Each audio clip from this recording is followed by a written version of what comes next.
Hello everyone, today I'll show you how to change your controller settings in HardReset.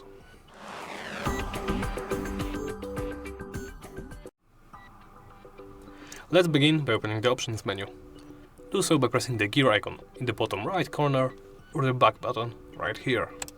If you press the back button, make sure to go to the settings. From there, go to the controller tab. Here you can turn on or off your aim assist, you can change the interact reload behavior, you can prioritize interact, tap to reload or tap to interact. I will set it to the default of prioritize reload. You can invert horizontal and vertical look output. You can change the sensitivity of the horizontal axis, vertical axis, zoom sensitivity multiplier, scope zoom sensitivity multiplier, look response curve.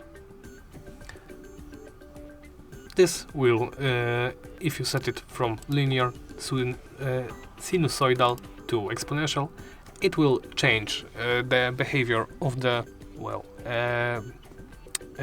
your sticks movement. So exponential will start slow and gradually increase. Linear is directly mapped input, so 1 to 1. Sinusoidal is smooth in, steep middle, smooth out. I will set it to linear. You can also change the look inner dead zone. It compensates for the stilgy drift, so you can set it to the value between 90 and 5. I will set it to 5.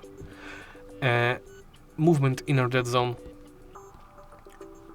does basically the same. It compensates for stick drift by setting the inner range in which input is ignored.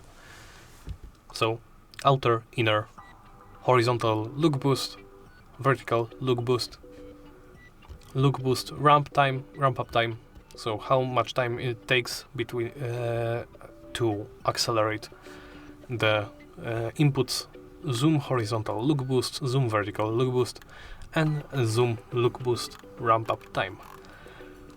That's all. That was quite a lot, but once you customized your controller settings, you are ready to play. Thank you for watching, and please remember to like, comment and subscribe.